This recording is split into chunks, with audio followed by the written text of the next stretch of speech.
বন্ধুরা, আমরা এখন NH-30 উঠে পড়েছি। মালদা বহরমপুর এর মধ্যে উমরপুরের পরের স্টপেজ পড়বে এই অজগপাড়া বাস স্টপেজ। আর আমরা এই স্টপেজ থেকে যে রাস্তাটা রাজগ্রামের দিকে গেছে সেটা ধরেই চলে যাব একটি মন্দিরের উদ্দেশ্যে।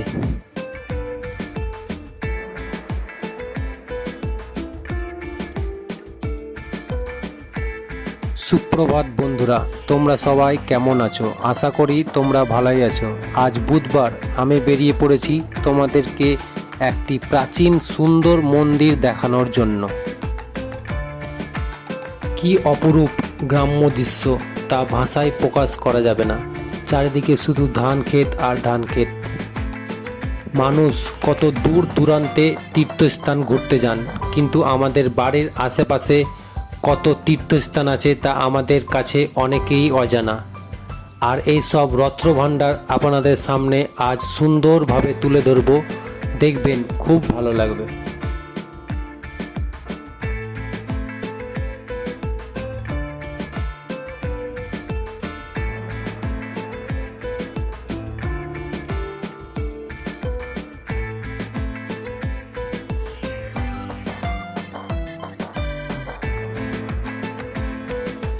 অজগপাড়া থেকে এখন এসে পৌঁছলাম ডাঙ্গাপাড়া।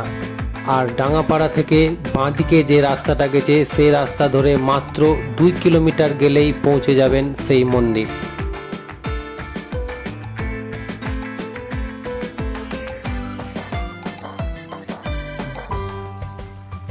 আমরা এখন এসে উপস্থিত হয়েছি হিলোড়া গ্রামের চৌরাস্তা মোড়। আর এই রাস্তার পাশের গলি দিয়ে গেলেই পৌঁছে যাবেন শ্যামসুন্দরের মন্দির।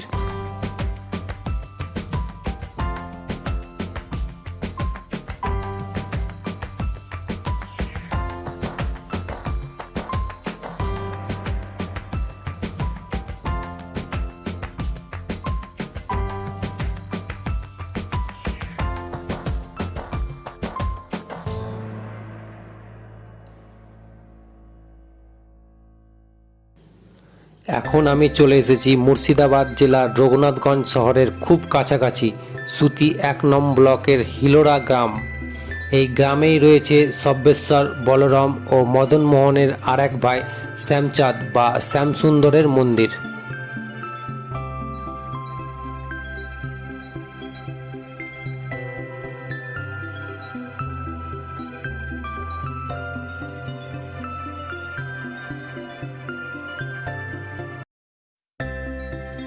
এই মন্দির প্রায় 250 বছরের পুরনো। এই মন্দিরের দোলের ঠিক 5 দিন পর পালন করা হয় পঞ্চম দোল। এই দোল উৎসব নাকি চালু করেন স্বয়ং এই মন্দিরের দেবতা শ্যামসুন্দর নিজেই। সেই দোলকে কেন্দ্র করে বসে মেলা, হাজার হাজার লোকের সমাগম ঘটে। তাছাড়া এদিন সব দর্শনার্থীদের জন্য ব্যবস্থা থাকে ভোগ প্রসাদের।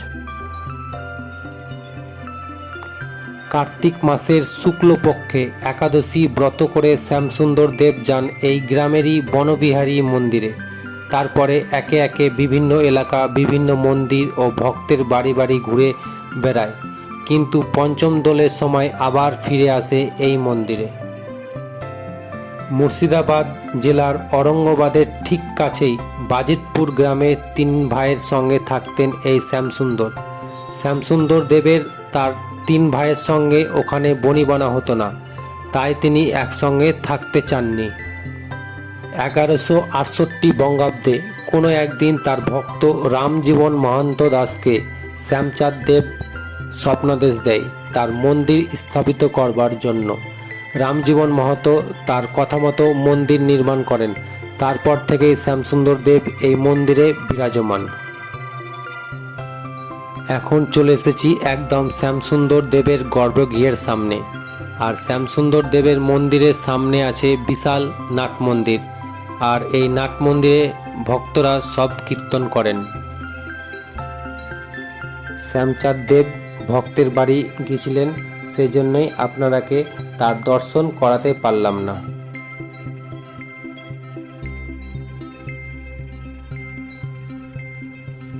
তোমরা হয়তো অনেকেই জানো শ্যামসুন্দর দেব ঠাকুরকে তোমরা যদি মন থেকে ভক্তি করে নিজ গৃহে পেতে হলে রথযাত্রা থেকে কালী পূজার মধ্যে মন্দিরে গিয়ে আবেদন করতে পারেন।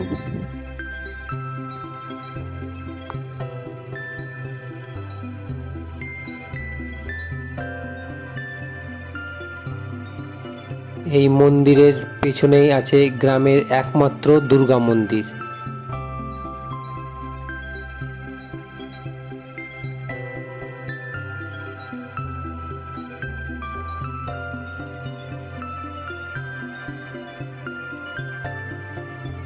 তার পাশেই আছে শিব মন্দির।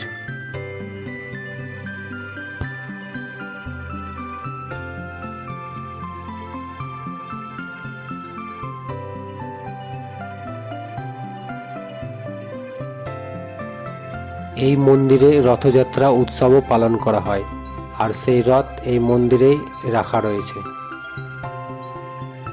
শ্যামসুন্দর যে গাড়িতে করে ভক্তের বাড়ি বাড়ি ঘুরে বেড়ায়, সেই গাড়িও এই মন্দিরের ভিতরে রাখা রয়েছে। ভালো করে দেখাতে পারলাম না, ভিতরে যাওয়ার অনুমতি ছিল না বলে।